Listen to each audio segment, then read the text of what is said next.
जय हिंद साथियों, कैसे हैं आप सभी। आई होप कि आप अच्छे होंगे, स्वस्थ होंगे और आप अपनी तैयारी में मस्त होंगे। साथियों, आज हम एक ऐसे टॉपिक लेकर के आए हैं जो मैथ से रिलेटेड है और मैथ में हम एक ऐसे टॉपिक पर चर्चा करने वाले हैं जो किसी भी कंपटीशन के एग्ज़ाम के लिए महत्वपूर्ण माना जाता है। और एक कहा जाए कि कंपटीशन मैथ को पढ़ने के लिए जिसकी शुरुआत जो होती है वह यहीं से शुरुआत होती है। ठीक उसी चैप्टर को आज हम लोग बारीकी से समझने की कोशिश करेंगे और समझने की कोशिश करेंगे। तो आइए हम लोग उस चैप्टर को फटाफट शुरू करते हैं। तो सबसे पहले हम लोग जानेंगे कि हम लोग आज किस चैप्टर के बारे में पढ़ने वाले हैं। तो हमारा चैप्टर है नंबर सिस्टम अर्थात संख्या पद्धति। हम किसी भी कंपटीशन की परीक्षा की तैयारी करते हैं, जैसे बिहार एसएससी हो, बिहार पुलिस हो, बिहार दरोगा का हो या एसएससी जीडी किसी भी प्रकार की कंपटीशन प्रतियोगिता परीक्षा की तैयारी करते हैं या बिहार डीएलएड की तैयारी करते हैं, बिहार बीएड परीक्षा की तैयारी करते हैं। तो इन सभी प्रतियोगिता परीक्षाओं में हमारा मैथ का जो सिलेबस शुरू होता है, जिसका पहला चैप्टर है संख्या पद्धति अर्थात रियल नंबर। तो आज हम लोग बहुत ही बारीकी से और मज़ेदार इस टॉपिक पर चर्चा करने वाले हैं। तो आइए बिना देर किए हुए आज हम लोग इस चैप्टर को शुरू करते हैं। तो आइए देखा कि लिखा हुआ है नंबर सिस्टम अर्थात संख्या पद्धति। तो संख्या पद्धति को पढ़ने से पहले हम लोग जानेंगे अंक क्या है, डिजिट क्या है। सबसे पहले इस डिजिट क्या है, अंक क्या है। तो जिससे संख्याओं का निर्माण होता है उसे हम लोग अंक कहते हैं। जिससे संख्याओं का निर्माण होता है उसे हम लोग क्या कहते हैं, अंक कहते हैं। और यह अंक जो है हमारा वह 0 है, 1 है, 2 है, 3 है, 4 है, 5 है, 6 है, 7 है, 8 है और 9, यानी कुल मिलाकर के 10 अंक हैं। और इसी 10 अंक से जो है संख्या का निर्माण होता है। तो हमने देखा कि अंक किसे कहते हैं, तो जिससे संख्याओं का निर्माण होता है उसे अंक कहते हैं। और अंकों की कुल संख्या कितनी है, तो 10। कुल कितने डिजिट हैं, 10 हैं। कहां से शुरू होती हैं, तो 0 है, 1 है, अर्थात 0 से शुरू होकर के 9 तक की जितनी भी संख्याएं हैं वह अंक कहलाती हैं। और इससे भी कुछ ज्यादा यदि जानने की कोशिश करते हैं तो यह एक अंकों की संख्या है। कितने अंकों की संख्या है, एक अंकों की संख्या है। इससे आगे जितने भी संख्याओं का निर्माण जो होता है वह अंक से ही मिलकर के बनता है, संख्या बनता है। तो ये हमारे 0 से लेकर के 9 तक अंक हैं, जिसमें सबसे छोटी अंक जो है, सबसे छोटी अंक जो है वह हमारा 0 है।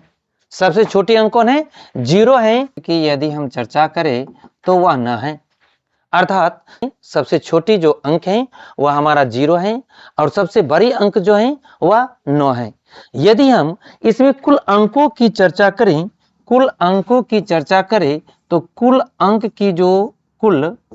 अंक जो हैं वह कितने हैं, तो 10 हैं। कुल अंक कितने हैं, 10 हैं। 0 से लेकर के कुल अंक को यदि हम गिनेंगे तो कुल अंकों की संख्या कितने हो जाएंगे, 10 हो जाएंगे। तो हमने देख लिया कि अंक क्या है, अंक की संख्या कितनी है, कौन छोटे अंक हैं, कौन बड़े अंक हैं। तो मैंने इस अंक के बारे में चर्चा कर लिया। अब हम लोग आते हैं संख्या पद्धति पर। तो सबसे पहले हम लोग जानते हैं कि संख्या क्या है। क्या जानेंगे कि संख्या क्या है, नहीं, इसके बाद हम लोग इसके पद्धति पर चर्चा करेंगे, सिस्टम पर चर्चा करेंगे। सिस्टम है कहीं ना कहीं या कई समूहों से मिलकर बना होगा। उससे पहले हम लोग संख्या पर चर्चा कर लेते हैं कि हमारा नंबर क्या है अर्थात संख्या क्या है। संख्या क्या है, नंबर क्या है अर्थात संख्या क्या है। तो अंकों के व्यवस्थित समूह को हम संख्या कहते हैं। अंकों के व्यवस्थित समूह को क्या कहेंगे, संख्या कहेंगे। ठीक है, तो अंकों के व्यवस्थित समूह को हम लोग क्या कहते हैं, संख्या कहते हैं। यानी अंकों के व्यवस्थित समूह समूह को संख्या कहते हैं, संख्या कहते हैं। यानी अंकों के व्यवस्थित समूह को क्या कहते हैं मेरे भाई? तो संख्या कहते हैं, अर्थात अंकों के व्यवस्थित समूह को संख्या कहते हैं। अब आते हैं इससे आगे यदि हम चर्चा करते हैं पद्धति पर, यदि हम चर्चा करते हैं मेरे भाई, तो पद्धतियां जो हैं वह दो पद्धतियां हैं। एक हमारा दशमलव पद्धति है, एक हमारा कौन है? दशमलव पद्धति है। एक हमारा दशमलव पद्धति है और दूसरा हमारा जो है वह द्वि आधारी पद्धति है। कौन है मेरे भाई? द्वि आधारी, अर्थात पहला हमारा सिस्टम जो है वह डेसिमल सिस्टम है और दूसरा हमारा द्वि आधारी पद्धति जिसे हम बाइनरी सिस्टम कहते हैं। तो द्वि आधारी सिस्टम में हम लोग जो द्वि आधारी सिस्टम की यदि हम चर्चा करें, बाइनरी सिस्टम की यदि चर्चा करें, तो इसकी संख्या पद्धति के बारे में, तो संख्या पद्धति को दो भागों में बांटा गया है। एक हमारा है वास्तविक संख्या, एक हमारा क्या है? वास्तविक संख्या जिसे हम लोग रियल नंबर कहते हैं, और दूसरा है काल्पनिक संख्या। क्या है? काल्पनिक संख्या जिसे हम लोग कहते हैं इमेजिनरी नंबर। तो आइए सबसे पहले हम लोग जानते हैं कि वास्तविक संख्या क्या है, अर्थात रियल नंबर क्या है। तो जिसे हम संख्या रेखा पर प्रदर्शित कर सकते हैं वह हमारा वास्तविक संख्या है, और जिसे हम संख्या रेखा पर प्रदर्शित नहीं कर सकते हैं उसे हम काल्पनिक संख्या कहते हैं। तो आपने सुना, आपने देखा कि वास्तविक संख्या किसे कहते हैं, रियल नंबर किसे कहते हैं। तो जिसे हम संख्या रेखा पर प्रदर्शित कर सकते हैं उसे हम वास्तविक संख्या कहते हैं, और जिसे हम संख्या रेखा पर प्रदर्शित नहीं कर सकते हैं उसे हम काल्पनिक संख्या कहते हैं। अब हम मैं कहूं बस, तो यह वास्तव में मैंने कभी देखा है, इसलिए बस एक वास्तविक संख्या है। यदि मैं कहूं घोड़ा, तो यह भी एक वास्तविक है, क्योंकि मैंने कहीं देखा है, यह वास्तव में घोड़ा होता है। यदि मैं गाय की चर्चा करूं, तो यह वास्तविक में गाय होता है, इसलिए गाय एक वास्तविक हो जाएगा। अगर संख्या की चर्चा करें तो 2 हो गया, 4 हो गया, √2 हो गया, -3/2 हो गया, 2 हो गया। तो इस तरह से इन सभी संख्याओं की चर्चा जो है हम मैथ पढ़ने में कहीं ना कहीं प्रयोग किया है, इसलिए ये सारी संख्या जो हैं वह वास्तविक संख्या हैं। तो मैंने देखा कि बस हैं, ट्रक हैं, फैन है, घोड़ा है, हाथी है, इसको कहीं ना कहीं हमने देखा है, इसलिए ये सारे वास्तविक हैं। संख्या की चर्चा है, 2 हैं, 4 हैं, √2 है, -3/2 है, 2.5 हैं। ये सारे संख्या जो हैं मैथ बनाने में, मैथ पढ़ने में मैंने कहीं ना कहीं प्रयोग किया है, मैंने कहीं ना कहीं देखा है, मैंने कहीं ना कहीं यूज किया है, इसलिए ये सारे संख्या जो है हमारा वास्तविक संख्या है, अर्थात रियल नंबर है। तो काल्पनिक संख्या जो है जिसे संख्या रेखा पर प्रदर्शित नहीं किया जा सकता है उसे हम काल्पनिक संख्या कहते हैं। जैसे नहीं देखा है तो वह आपका काल्पनिक संख्या कहलाता है। जैसे यदि मैं चर्चा करता हूं भूत की, तो भूत मैंने कभी देखा नहीं है, केवल कल्पना करते हैं, किसी वास्तविक में ये होता नहीं है। अगर मैं बात करूं चुड़ैल, तो ये वास्तविक में होता नहीं है, ठीक है। अगर मैं चर्चा करूं संख्या पर, अगर हम बात करूं तो √2 माइनस में अगर हो जाए, अर्थात रूट के अंदर अगर माइनस आ जाए, तो ये संख्या को मैंने पढ़ाई में कभी यूज नहीं किया है, अर्थात ये संख्या जो है वह काल्पनिक संख्या है। और काल्पनिक संख्या में जो है, काल्पनिक संख्या को जो है हम जैसे -√1 को i कहते हैं, अर्थात यही इमेजिनरी नंबर है। i को, इमेजिनरी संख्या को हम i से डिनोट करते हैं, अर्थात i से सूचित करते हैं। संख्या को यूज किया है वे सारी संख्याएं वास्तविक संख्याएं के अंतर्गत आती हैं, और जिसे मैंने पढ़ाई में यूज नहीं किया है, जिसे मैंने अपनी आंखों से नहीं देखा है, जो रियल में नहीं होता है, उसे हम क्या कहते हैं? तो काल्पनिक संख्या कहते हैं। और काल्पनिक की दुनिया यहीं तक होती है, ये यहीं पर खत्म हो जाता है। अब बात आती है कि वास्तविक संख्या आगे चल करके जो है वह दो पार्टों में बढ़ जाता है। एक हमारा है परमेय संख्या और दूसरा है हमारा अपरमेय संख्या। अर्थात परमेय संख्या को हम रेशनल नंबर कहते हैं और अपरमेय संख्या को इरेशनल नंबर कहते हैं। अब परमेय संख्या किसे कहते हैं? नहीं तो वैसी संख्या जिसे हम P बट्टा Q के रूप में लिख सकते हैं या जिसे P बट्टा Q के रूप में लिखा गया हो वह आपका परमेय संख्या कहलाता है। यानी P बट्टा Q के रूप की जो संख्या होती है वह परमेय संख्या होती है और जहां जो है Q डज नॉट इक्वल 0 होती है तो इसे हम परमेय संख्या कहते हैं। और अपरमेय संख्या किसे कहते हैं? Irrational number. तो जिसे हम P बट्टा Q के रूप में नहीं लिख सकते हैं उसे हम इरेशनल नंबर कहते हैं अर्थात अपरमेय संख्या कहते हैं। जैसे √2 या √5 इन सभी संख्याओं को जो है रूट पाई दे दे, ठीक है, तो ये सारी संख्याएं जो हैं अपरमेय संख्या हैं। और परमेय संख्या जिसे हम P बट्टा Q के रूप में लिख सकते हैं वे सारे परमेय संख्या होती हैं जहां Q डज नॉट इक्वल 0 अर्थात Q जो है अनडिफाइंड है अर्थात इसे हम डिफाइन नहीं कर सकते हैं। आगे चल करके परमेय संख्या जो है वह दो भागों में बढ़ जाता है। एक आता है शांत और एक आता है अशांत आवर्ती। तो हम समझेंगे कि शांत क्या है। तो वैसी संख्याएं या वह संख्या जो शांत हो, यानी कहने का मतलब कि वह दशमलव प्रसार में जाने के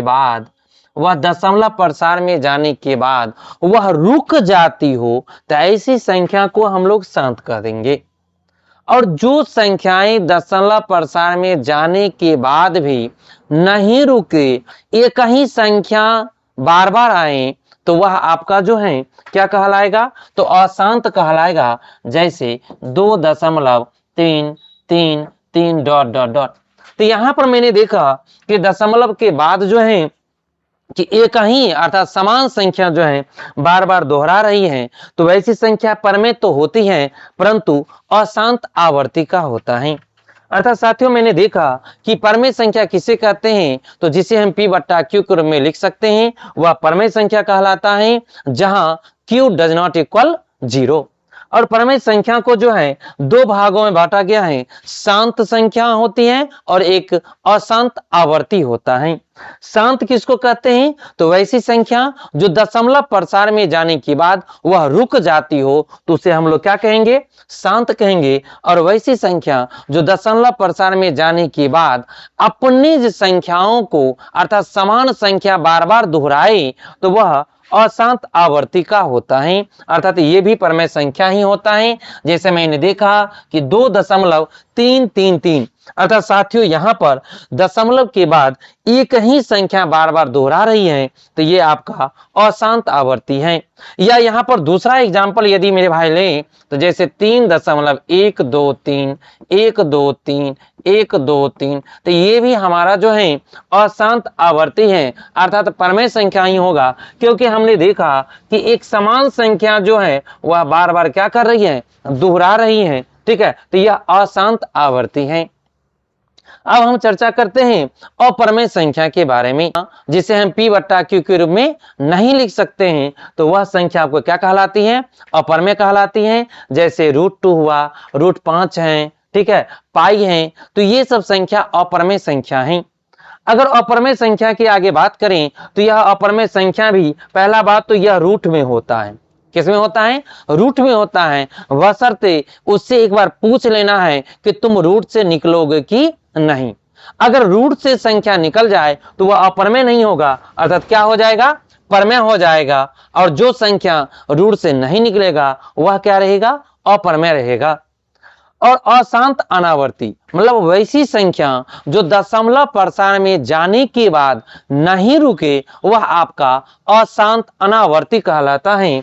जैसे यदि इसका हम एग्जाम्पल ले 1.2345338 डॉट डॉट डॉट अर्थात इस संख्या में हमने देख रहा है कि एक दशमलव अर्थात दशमलव के बाद जो है संख्याएं अलग अलग टाइप से आ रही हैं और यह संख्या रुक नहीं रही है, अर्थात यह डॉट डॉट से दर्शा रही है, तो वैसी संख्याएं जो है अशांत अनावर्ती होता है। और इससे रिलेटेड अभी हम कुछ प्रश्न भी पूछेंगे परमेय अप्रमेय से और शांत और अशांत से। आप लोग फटाफट जवाब देंगे, फटाफट जवाब देंगे। यहां पर हम पूछ रहे हैं,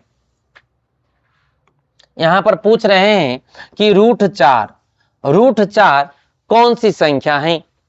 रूट 4 कौन सी संख्या है? परमेय है या अप्रमेय है? फटाफट जवाब देंगे कि रूट 4 कौन सी संख्या है, परमेय है या अप्रमेय है? तो इसका सही जवाब हो जाएगा यह एक परमेय संख्या है, क्योंकि यह रूट से बाहर हो जाएगा, अर्थात 4 का वर्गमूल 2 हो जाएगा। यह आपका कौन सी संख्या है? तो परमेय संख्या है। ठीक है, चलिए दूसरा क्वेश्चन है, आपसे पूछा जा रहा है पाई कौन सी संख्या है? पाई कौन सी संख्या है?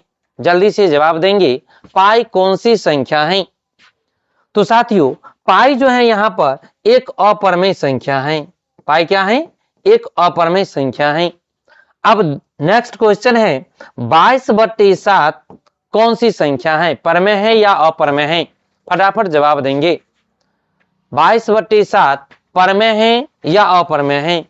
तो इसका सही जवाब हो जाएगा मेरे भाई 22/7 जो है वह परमेय संख्या है। क्या है? परमेय संख्या, अर्थात रूट पाई जो है वह अपरमेय संख्या है, परंतु पाई का मान 22/7 जो है वह परमेय संख्या है। अब हम आगे चर्चा करते हैं शांत और अशांत से रिलेटेड। हम कुछ क्वेश्चन आपसे पूछ रहे हैं शांत और अशांत से, तो ध्यान देंगे कि अब आपके सामने नेक्स्ट क्वेश्चन आ रहा है, फटाफट जवाब देंगे कि 2.1234 कौन सी संख्या है? 2.1234 कौन सी संख्या है? शांत है या अशांत है? आपको बताना है कि यह शांत है अथवा अशांत है। पहला बात तो ये क्लियर है कि यह परमेय संख्या है नहीं, क्योंकि दशमलव प्रसार जो है दशमलव जाने के बाद यह रुक चुका है, और जब यह रुक चुका है तो कौन सी संख्या होगी? यह शांत हो जाएगा। दूसरा क्वेश्चन है आपके सामने 3.121212 डॉट डॉट डॉट, ये क्या है? शांत है अथवा अशांत है? शांत है अथवा अशांत है, या अशांत आवर्ती का है या अशांत अनावर्ती है? जल्दी से बताएंगे। तो अभी मैंने जस्ट समझाया था आपको कि वह संख्या जो दशमलव में जाने के बाद अपने ही समान संख्या को दोहराए तो वह आपका क्या कहलाता है? अशांत आवर्ती कहलाता है। क्या कहलाता है? अशांत आवर्ती कहलाता है। तो ये आपका क्या कहलाएगा? अशांत आवर्ती, क्योंकि मैंने यहां देखा कि 1 2 1 2 1 2, अर्थात एक समान संख्या जो है बार बार क्या कर रही है? दोहरा रही है, इसलिए क्या हो जाएगा? यह अशांत आवर्ती का हो जाएगा। अब नेक्स्ट क्वेश्चन है आपके सामने 2.1256732 डॉट डॉट डॉट। चलिए फटाफट जवाब देंगे कि यह कौन सी संख्या है? यह कौन सी संख्या है? तो इसका जवाब हो जाएगा मेरे भाई यह अशांत अनावर्ती है। अशांत अनावर्ती है। अशांत अनावर्ती है, क्योंकि यहां मैंने देखा कि दशमलव के बाद जो है संख्या दोहरा नहीं रही है और न यह रुक रही है, अर्थात डॉट डॉट से दर्शाया गया है, तो यह कौन सी संख्या होगी? अशांत अनावर्ती हो जाएगा। तो आपको बारीकी रूप से यह समझना है, केवल कॉन्सेप्ट को समझना है। यदि आप कॉन्सेप्ट समझ जाते हैं तो क्वेश्चन के जो डिजिट होते हैं उसको चेंज किया जा सकता है, परंतु कॉन्सेप्ट कभी चेंज नहीं होते हैं, इसलिए आपको केवल कॉन्सेप्ट को समझना है। यदि आपको कॉन्सेप्ट समझ में आ जाता है तो कैसे भी क्वेश्चन को घुमा करके दे दें तो आपसे क्वेश्चन छूटने वाला नहीं है। तो चलिए साथियों अब आगे हम देखते हैं, अब इससे आगे देखते हैं पूर्णांक संख्या, अर्थात इंटीजर्स नंबर। पूर्णांक संख्या, इंटीजर नंबर। इस पूर्णांक संख्या को सबसे पहले 2 भागों में बांटा गया है, एक धनात्मक पूर्णांक है और एक ऋणात्मक पूर्णांक है। उससे पहले हम जानेंगे कि पूर्णांक संख्या कहते किसको हैं।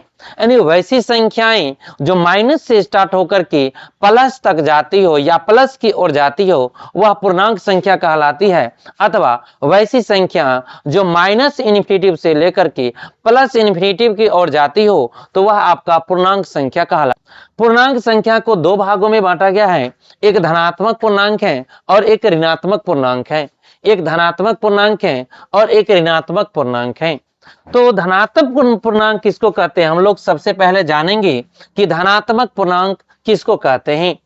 तो वैसी संख्याएं जो धनात्मक हो उसको हम लोग क्या कहेंगे, धनात्मक पूर्णांक कहेंगे, अथवा गिनती की संख्या को जो है अथवा या प्राकृत संख्या को हम लोग क्या कहेंगे, धनात्मक संख्या कहेंगे।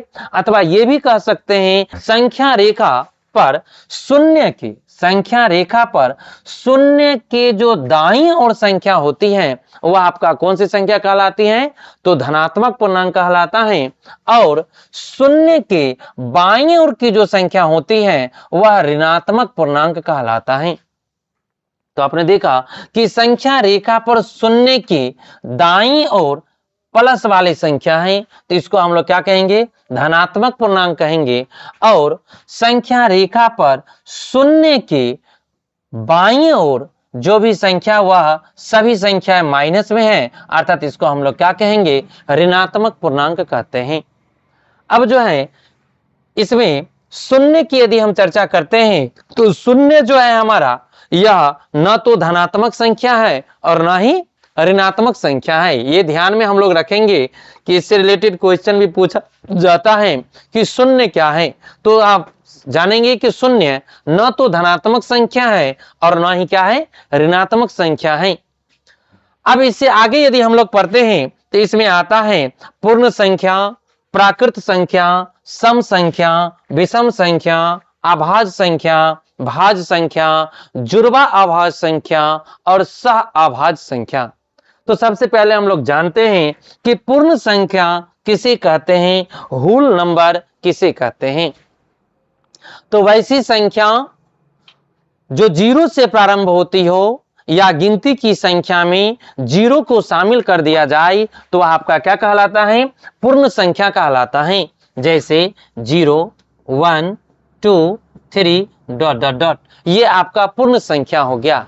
तो हम बोलेंगे कि वैसी संख्याएं गिनती की संख्या में जब जीरो को शामिल कर दिया जाता है तो वह क्या कहलाता है, पूर्ण संख्या कहलाता है, अर्थात होल नंबर कहते हैं।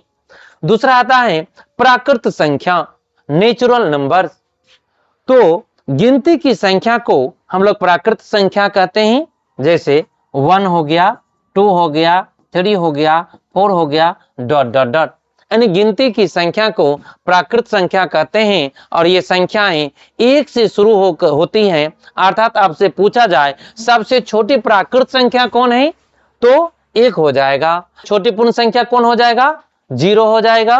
ठीक है, सबसे छोटी प्राकृत संख्या पूछे तो कौन हो जाएगा, 1 हो जाएगा। अब आगे हम चर्चा करते हैं सम संख्या के बारे में, इवन नंबर के बारे में। मतलब वैसी संख्याएं जो 2 से पूर्णतः विभाजित हो जाए उसे हम लोग क्या कहते हैं, सम संख्या कहते हैं। जैसे 2 हैं, 4 हैं, 6 हैं, 8 हैं ... यानी वैसी संख्याएं जो 2 से पूर्णतः विभाजित हो जाए तो उसे हम क्या कहेंगे, सम संख्या कहेंगे, इवन नंबर कहेंगे। जैसे 2 हो गया, 4 हो गया, 6 हो गया, 8 हो गया ... अब हम नेक्स्ट चर्चा करते हैं विषम संख्या पर, अर्थात ऑड नंबर पर। तो वैसी संख्याएं जो 2 से पूर्णतः विभाजित नहीं हो उसे हम लोग क्या कहेंगे, विषम संख्या कहेंगे। जैसे 1, 3, 5 ... यानी ये सारी संख्याएं जो हैं वह 2 से पूर्णतः विभाजित नहीं होगा। ठीक है, तो इसलिए इसे हम लोग क्या कहेंगे, विषम संख्या कहेंगे। अब आता है अभाज्य संख्या। तो अभाज्य संख्या किसे कहते हैं, अर्थात इसको प्राइम नंबर हम लोग कहते हैं। तो बोलेंगे वैसी संख्या जिसका अभाज्य गुणनखंड, ऐसी संख्याएं जिसका गुणनखंड पहली संख्या 1 हो और दूसरी संख्या स्वयं हो तो वह आपका क्या कहलाता है, अभाज्य संख्या कहलाता है। यानी वैसे जैसे 2 हैं, 3 हैं, 5 हैं, 7 हैं। तो इस तरह से हम देख रहे हैं क्या होगा, 2 स्वयं हो जाएगा। 3 को तोड़ेंगे तो 1 होगा और 3 स्वयं हो जाएगा। 5 को तोड़ते हैं तो ये 5 में 1 होगा और 5 स्वयं हो जाएगा। तो इस तरह से हमने देखा कि वैसी संख्या जिसका गुणनखंड केवल 2 अंक आए, जिसमें एक और दूसरा क्या हो, स्वयं संख्या हो, तो वह आपका अभाज्य संख्या कहलाता है। सबसे छोटी अभाज्य संख्या कौन है, तो 2 है। सबसे छोटी अभाज्य संख्या कौन है, 2 है। चलिए अब आता है भाज्य संख्या। तो वैसी संख्या जिसका गुणनखंड 2 से अधिक हो, जिसका गुणनखंड कितना हो, 2 से अधिक हो, तो वह आपका भाज्य संख्या कहलाता है। ठीक है, और सबसे पहला भाज्य संख्या 4 है। ठीक है, सबसे छोटी भाज्य संख्या कौन है, 4 है। इसके बाद 6 हो जाएगा, 8 हो जाएगा। इस तरह से भाज्य संख्या होती है, यानी जिसका गुणनखंड 2 से अधिक आए वह आपका भाज्य संख्या कहलाता है। और सबसे छोटी भाज्य संख्या कौन है, तो 4 है। अब आता है जुड़वा अभाज्य संख्या, यानी ट्विन प्राइम नंबर। तो हम बोलेंगे वैसी संख्या, ठीक है, वैसी संख्या वैसी अभाज्य संख्या जिसका अंतर 2 हो वह जुड़वा अभाज्य संख्या कहलाता है। यानी वैसी अभाज्य संख्या जिसका अंतर कितना हो, 2 हो, वह क्या कहलाएगी, जुड़वा अभाज्य संख्या कहलाता है।